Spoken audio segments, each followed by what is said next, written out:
Hello everyone. नमस्कार, जय हिंद, स्वागत है दोस्तों आपका SGI computer classes YouTube channel पे। क्या हाल है भाई, कैसे हो आप लोग? उम्मीद करते हैं अच्छे होंगे, मस्त होंगे, स्वस्थ होंगे। दोस्तों आज हम फिर हाजिर हैं आपके लिए एक नई जानकारी को।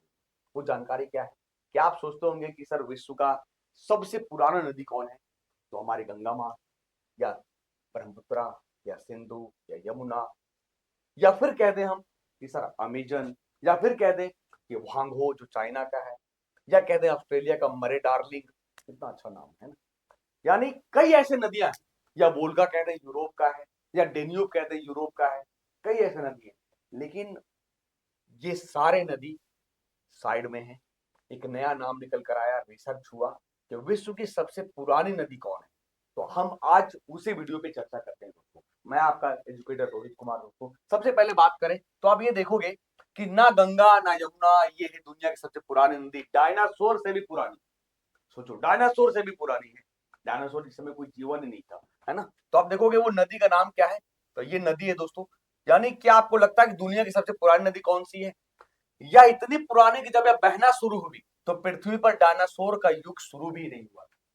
डायनासोर मिट गए, हजारों और जीव मिट गए, लेकिन यह नदी आज भी कायम है। यह नदी है ऑस्ट्रेलिया की फिंके नदी। क्या है? ऑस्ट्रेलिया की फिंके नदी। याद रखिएगा, जो ऑस्ट्रेलिया के मैप में उत्तर से दक्षिण की ओर बहती है ना।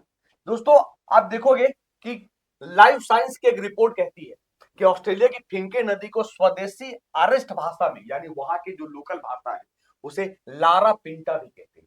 यानी वहां का जो स्थानीय भाषा है, फिंके नदी को लारा पिंटा के नाम से जानते हैं। जो 300 मिलियन से 400 मिलियन सौ पुरानी, सोचिए कितना पुरानी नदी। अब एक्चुअली क्या है ना कि कुछ नदी मिट जाती है, जैसे सरस्वती भारत में विलुप्त हो गई, मिट गई।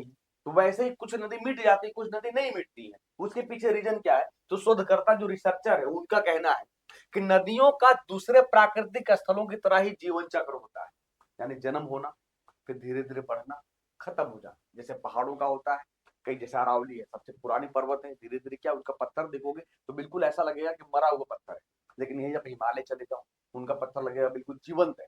हिमालय क्या है? न्यू फोल्ड माउंटेन है, उसकी हाइट अभी भी बढ़ रही है। तो वैसे जैसे हम लोग हैं, जो लिविंग थिंग है, जन्म हुआ, आगे बढ़ा, खत्म, टाटा बाय बाय, वैसे ही इन सब का भी है ना। तो आप देखोगे कि सर कई नदियां बढ़ती है और जमीन पर अपने घुमावदार निशान बनाती है और आखिर में सूख जाती है। आज ये नदी जो है वो कैसे बहती है? तो महाद्वीप ऑस्ट्रेलिया की बात करें तो महाद्वीप के बीच में सूखे हालत के कारण नदी सिर्फ रुक रुक कर बहती है, कहीं कहीं निकलती है, दिखती है।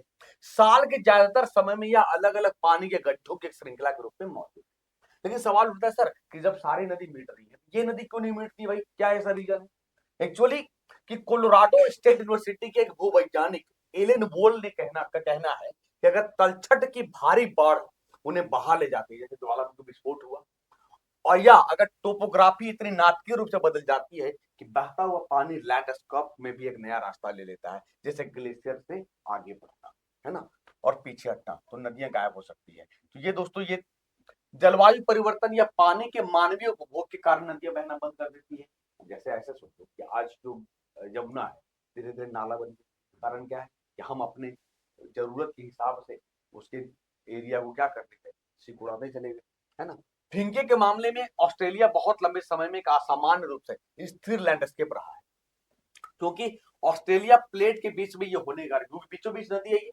महाद्वीप ने पिछले कई 100 मिलियन वर्षों में लगभग कोई महत्वपूर्ण टेक्टोनिक गतिविधि अनुभव नहीं की। नतीजतन फिंके नदी प्रणाली अभी भी अपने इतिहास में जीवित है ना। तो जानकारी कैसी लगे हमें कमेंट करके जरूर बताइए। और मजे की बात है कि ये नदी का मानना है कि लोगों का कि ये नदी एंटीसीडेंट है। एंटीसीडेंट का मतलब होता है कि पर्वत से भी पुराना। जैसे भारत में 3 मुख्य नदी को एंटीसीडेंट कहा जाता है। किसका? तो ब्रह्मपुत्र, इंडस और सतलज को कहा जाता है ना। तो वैसे ये एंटीसीडेंट है, यानी पहाड़ से पहले है। जब पहाड़ का उद्भव हुआ तो ये नदी पहाड़ों को चीर के रास्ता बनाई। आप इमेज देखोगे तो ये पहाड़ों को चीर के रास्ता बनाई गई है ना। ये देखिए, ये इधर पर्वत है, ये इधर पहाड़ है, पहाड़ों को चीर के ये रास्ता बनाई है। इसी को एंटीसीडेंट कहते हैं। जानकारी कैसे लगी दोस्तों, कमेंट करके जरूर बताइएगा। तो याद रखिएगा, अब जब आपसे कोई पूछे कि विश्व का सबसे पुराना नदी कौन है, तो क्या कहोगे? ऑस्ट्रेलिया का फिंके नदी सबसे पुराना।